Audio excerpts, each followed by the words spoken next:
I don't know if Jose Mourinho, I don't know what his kink is. I feel like he's a little bit of a freak. He gives off kind of freaky energy. Although he's able to somehow, apparently, keep that under wraps. I don't know anything about Jose Mourinho's love life. Although I feel like he would be the type of guy that's on the cover of, he's got that Lamine Yamal sort of thing, but he's not, his birthday party isn't producing 15 lawsuits and 30 news stories, right? His kink might just be people hating him. That's where this is coming from. Because this is perhaps the most unnecessary firestorm that Jose Mourinho has ever created. Now, I got a working theory as to why he would be doing this sort of thing towards the end. I'll remember to sprinkle that in at the end. But seriously, Jose Mourinho came out and said, I made a mistake going to Fenerbahce, but at Benfica, I'm back at my level. And if you think that that is the worst part of that quote, you have no idea where this is going. Because Jose Mourinho, I don't want to say he's a death wish. He definitely loves to antagonize in a way that probably gets him going. At the very least, gets him fired up. There's no other explanation. Benfica's coach stated that although he has no regrets, he didn't make the right decision. When asked on whether he will play 3 or 4 defenders, the coach noted that with the Turkish team, he didn't have the reinforcements that he wanted. That's not part of the crazy part. I need to find the quote. Here it is. My career so far has been rich. I've coached the biggest clubs in the world in different different countries. I made the wrong choice. Sometimes I don't have the right word in Portuguese. This is obviously translated, so always a little bit of a grain of salt when we're working with translations. No regrets, because regrets don't help us at all in life. But the awareness of what we did well and what we did wrong exists. It's actually very well said so far. But now we get into the crazy shit. With Jose Mourinho, that's always right around the corner. I made a mistake going to Fenerbahce. And then here is, I don't even know. It wasn't my cultural level. It wasn't my football level. It wasn't my level. Holy shit. Holy shit. Do you know how crazy Fenerbahce fans are? And he just said basically, yeah, that club just wasn't on my level. I'm a bigger manager than that club. Don't know why I went there. It wasn't my level. It wasn't my football level. Now, the cultural level thing obviously could go a couple different directions. He could be talking about the culture of the club, which I would say is the most likely one, but some people are interpreting it as the culture of Turkey. Like that the whole experience and living there wasn't his level. And I mean, that is obviously a different cultural experience than being in Portugal. But I think he's talking about the club culture, which in this case, probably worse. Because if you're talking about the culture of the country, yeah, I mean, you hear that from coaches and players all the time. They go play and coach in somewhere abstract, and they're like, it's just not for me. I miss McDonald's. I miss taking naps in the afternoon. I don't know. I miss my favorite type of markets or whatever, like the things that make it feel like home. It's just not here. That's understandable. But if you're talking about the culture of the club, you're basically like, yeah, this club's fucked up. You're shitting on the club. And it's just like, boom, boom, boom.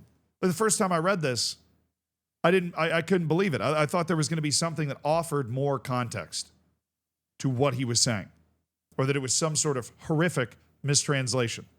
Because this is just a straight uppercut to the jaw of Fenerbahce. He was there to try and overthrow Galatasaray and win the league for Fenerbahce. They greeted him like a king. And he did pretty well. Right? He kept the team very, very competitive at a high level in Europe for, what they'd been. But he is just already across the bridge completely. And just turning around and, Steph, just a Molotov cocktail onto the bridge, wrapped in uranium. Why? I have a theory as to why, but I'm saving it until we're done with the quote. He said, obviously, I gave everything until the last day. Obviously, I had to mourn like Bruno Lage is doing now because nobody likes to leave. But coaching Benfica is returning to my level, and my level is coaching the biggest clubs in the world.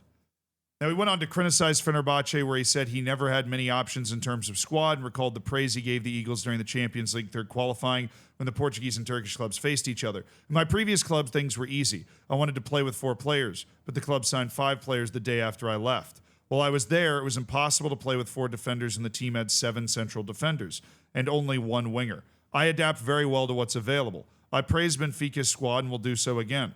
If you ask me if I tried to play with words and emotions to take the pressure off my team and apply that pressure, obviously I did. This is hidden in this quote. The entire mantra of Jose Mourinho, by the way. But I didn't take back a word of what I said at the time that Benfica had done a great job in the transfer market, endowing the team with potential that perhaps it lacked last season.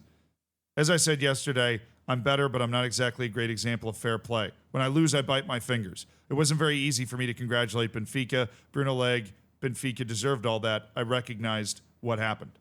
So that's like the full quote. That's all the context you're going to get for all of this. Basically, Fenerbahce against Benfica in Europe. He praised Benfica's squad after the game, obviously talking about that he was upset and maybe he was trying to play with words and emotions to have a positive effect on the team that he was managing at the time, saying that, he gave his all there. He was kind of sad when he left Fenerbahce, but this is really it. Coaching Benfica is returning to my level, and my level is coaching the biggest clubs in the world. Do I agree that Benfica is one of the biggest clubs in the world? No, it's not. It's one of the biggest clubs in Portugal. And if you made a list of the top, 30 or 40 big, I'd say probably top 30 biggest clubs in Europe, you'd probably be able to sneak Benfica in there, 40 for sure. And it has amazing fan support and a long rap sheet of tremendous players that have come through those doors. But what he is doing here is for his job right now. And if you ever want to understand Jose Mourinho, I am convinced of this more so than ever after reading this. If you ever want to understand Jose Mourinho, what he is doing is to win right now. He is now the coach of Benfica. He will say whatever he needs to say to make the fans, the coaches, the players believe that he wants to be here and nowhere else. Because that's what he feels like the team at Benfica needs right now in order to win. That is, in his estimation, what he doesn't give a shit about anything else except for that. He will burn whatever bridge he feels like he needs to because he doesn't care. And I kind of respect that. I mean, obviously it leads to problems in life, right? Because you're just shitting on people that you were with before. But his focus, if shitting on the people he was with before will help him be better now, that's what he's going to do. That's what I think he's doing here. That or he's just a dick and likes being a dick. Right? But given how much he's won, I'm going to go with the former. He is doing whatever he can to help his team now, giving them confidence that he's confident in them. Creating a good atmosphere and a good vibe and galvanizing the fans and the coaches and the players to support him, because 51% of the battle as a manager is to have everybody believing in you in the first place. And Jose Mourinho, with these quotes, has whipped that up. They're believing in Jose Mourinho to be the guy that gets this job done. Now, will Fenerbahce fans like firebomb, his garage or something? Maybe. But Jose Mourinho just used that as more fuel for the fire, both literally and figuratively, I guess. Insane quote. Absolutely insane quote.